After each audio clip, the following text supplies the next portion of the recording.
नमस्कार बंधुरा हमारे चैनेले तुम्हारे सकलके स्वागत जानाई। आज के आमरा तुम्हादेर जोन्नो निये एसेछि नयनतारा सहगलेर लेखा एकटी बिख्यात प्रबंध द पासिंग अवे अफ बापू। भारतीय महिलादेर मध्ये जारा प्रथम इंग्रेजी भाषार लेखिका हिसेबे सर्वव्यापी स्वीकृति लाभ करें तादेर मध्ये नयनतारा सहगल अन्यतम। तार जन्म 1927 साले। 1986 ख्रिस्टाब्दे तार उपन्यास रिच लाइक आसेर जोन्नो तिनि साहित्य एकाडेमी पुरस्कारे भूषित हन। प्रतिबादी निदर्शन स्वरूप सहगल 2015 ख्रिस्टाब्दे तार साहित्य एकाडेमी पुरस्कार फिरिए दिएছিলেন। आजकेर प्रबंधटी नयनतारा सहगलेर स्मृतिकथार निर्वाचित अंश। एखाने तिनि महात्मा गांधीर अकस्मात हत्यार घटनाय तार अनुभूतिर कथा बर्णना करेছেন। नेहरू परिवारेर संगे तार घनिष्ठ सम्पर्क थाकाय गांधीजिर संगेও तार घनिष्ठता छिलो। যদিও তিনি কখনো গান্ধীজির সঙ্গে হাঁটেননি, তবুও মানুষ হিসেবে গান্ধীজির সম্পর্কে তার ভালো জ্ঞান ছিল। গান্ধীজির মৃত্যুর পর প্রাথমিকভাবে তিনি হতবুদ্ধি হয়ে পড়েছিলেন, কিন্তু ধীরে ধীরে তিনি কিংকর্তব্য বিমূঢ় অবস্থা থেকে বেরিয়ে এসেছিলেন।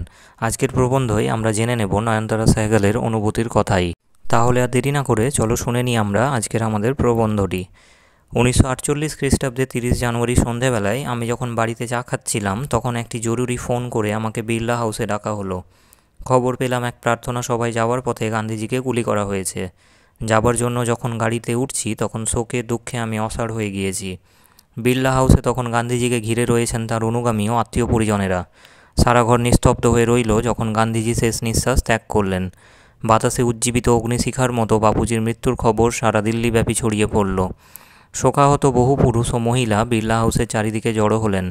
প্রত্যেকটি জানলার বাইরে তাকালে মানুষের মুখের ভিড় অস্পষ্ট বাদামি রেখার মতো মনে হতে লাগলো। তার কোনো আওয়াজ করলেন না। সে এক আশ্চর্য নীরবতা। মনে হলো যেন থেমে গেছে ব্যস্ত ঘড়ির কাঁটা। মানুষ প্রথমে এতটাই বিহ্বল হয়ে পড়েছিলেন যে তাঁরা বাকশক্তি হারিয়ে ফেলেছিলেন। তারপর তাঁরা পাগলের মতো চেঁচাতে আর কাঁদতে শুরু করলেন। মানুষ দিশেহারার মতো দৌড়ে ঠেলাঠেলি করে বিড়লা হাউসে ঢোকার চেষ্টা করতে লাগলেন।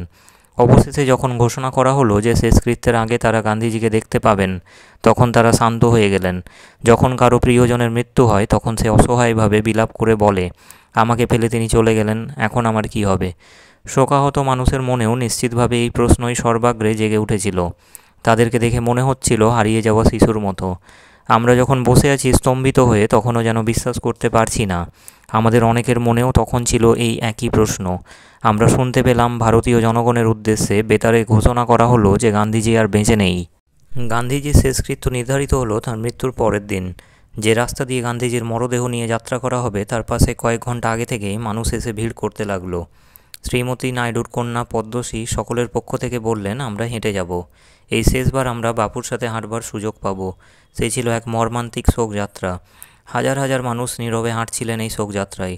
বাপুর দেহ শায়িত রাখা হয়েছিল খোলা ট্রাকে এবং ফুল দিয়ে এটিকে সাজানো হয়েছিল। হাজার হাজার মানুষ কাঁদছিলেন এবং পা স্পর্শ করার চেষ্টা করছিলেন। মানুষের প্রবল ভিড়ে হাঁটা প্রায় অসম্ভব মনে হচ্ছিল। যখন আস্তে আস্তে এগিয়ে গেলাম, আমি উপলব্ধি করলাম যে আমার চারপাশে যারা রয়েছেন তারা কেবলমাত্র কিছু শোকাহত মানুষ নন। এই যাত্রাকে কেবল ভারতের প্রিয় নেতার সব যাত্রা ভাবলে ভুল ভাবা হবে। আমাকে ঘিরে যারা রয়েছেন তাদের কাছে বাপুর সাথে হাঁটার একটি বিশেষ তাৎপর্য রয়েছে। ভারতবর্ষের সাম্প্রতিক ইতিহাসে বহু চড়াই উতরাই পথে বাপু আমাদের পথ দেখিয়েছেন। আমরা কিছুতেই মেনে নিতে পারছিলাম না যে যে মানুষটি আমাদের বহু দুর্গম পথে এগিয়ে নিয়ে গেছেন তিনি আর কখনোই আমাদের সাথে হাঁটবেন না। লাঠি হাতে ছিপছিপে শরীর নিয়ে গান্ধীজি ভারতের বহু অঞ্চল অতিক্রম করেছেন। হাঁটা মানে মন্থর প্রগতি। এর অর্থ হলো পরিচ্ছন্নভাবে ভাবতে পারা এবং আমাদের চারিদিকের সব কিছুকে কাছ থেকে নিরীক্ষণ করা, অতি নগণ্য পতঙ্গ থেকে শুরু করে বিরাট দিগন্ত পর্যন্ত। এছাড়া হাঁটাই সাধারণ ভারতীয়দের কাছে একমাত্র পথ। এর জন্য কোনো যানবাহনের প্রয়োজন হয় না, কেবলমাত্র শরীর ছাড়া, এবং কোনো অর্থ ব্যয়ের প্রয়োজন হয় না শক্তি ছাড়া। গান্ধীজি এটাকে আবশ্যিক মনে করতেন। যেমনভাবে তিনি বহু সাধারণ জিনিসকে তার সঙ্গী করে তুলতেন এবং তাদেরকে আনন্দময় প্রয়াসে পরিণত করতেন। অন্ত্যেষ্টিক্রিয়ার কয়েকদিন পর গান্ধীজি চিতাভস্ম নিয়ে একটি বিশেষ ট্রেন এলাহাবাদের উদ্দেশ্যে যাত্রা করল। কামরাটাকে ফুল দিয়ে সাজানো হয়েছিল। ট্রেনের লোকেরা ভজন গাইতে শুরু করলেন। মানুষ তখন আর কাঁদছিলেন না, কারণ তারা ফুল ও গানের মাঝে গান্ধীজির উপস্থিতি অনুভব করছিলেন। প্রত্যেকটি প্ল্যাটফর্মে শোকাহত মানুষেরা ভিড় করেছিল। গান আর প্রার্থনা করতে করতে ট্রেন এলাহাবাদে পৌঁছালো। গান্ধীজির চিতাভস্ম গঙ্গার জলে ভাসিয়ে দেওয়া হলো। গঙ্গার পাড়ে তখন অসংখ্য মানুষের ভিড়। তারপর আমরা দিল্লির উদ্দেশ্যে রওনা হলাম। দিল্লিতে ফিরে এসে আমার মনে হতে লাগলো আমি যেন দিকচিহ্নহীন এক সমুদ্রে হারিয়ে গেছি। আমি কখনো গান্ধীজির সাথে সরাসরি কোনো আন্দোলন বা মিছিলে পা মেলাইনি। তার ডাকে কখনো জেলেও যাইনি অথবা দেশের জন্য কখনো তেমন আত্মত্যাগ করিনি। আমি, আমার বোনেরা এবং আমার মতো অন্যান্য অল্প বয়সীরা দূর থেকে তাঁর সংগ্রামের কেবলমাত্র দর্শক ছিলাম। তবু আমার নিজেকে দিকভ্রান্ত বলে মনে হতে লাগলো। আমার মনে হতে লাগলো এতদিন আমি এক লক্ষণ রেখার মধ্যে বড় হয়ে উঠেছি। বাপুর মৃত্যুর সাথে সাথে সেই সুরক্ষিত বলয় যেন আজ ভেঙে গেছে এবং আমি অসুরক্ষিত হয়ে পড়েছি। অনেক চেষ্টা করে আমি নিজেকে উজ্জীবিত করলাম। আমি নিজেকে জিজ্ঞেস করলাম, বাপুর এই জীবন মৃত্যু কি নিতান্তই অর্থহীন? তিনি আজ আমাদের মাঝে নেই বলে কি আমি এত সহজে সাহস হারিয়ে ফেলতে পারি? আমার মূল্যবোধ তো এত দুর্বল নয়। বাপু না থাকলে লক্ষ লক্ষ মানুষ নিতান্ত সাধারণ মানুষই রয়ে যেতেন। তিনি তাদের উদাসীনতা থেকে বার করে এনেছেন এবং একে অন্যের যন্ত্রণাকে উপলব্ধি করতে শিখিয়েছেন। বাপু চলে গেছেন তো কি হয়েছে? আমরা তো আছি, এখনও যুবক, শক্তিশালী এবং গর্বিত, তার আদর্শের ধ্বজা বহন করে চলতে।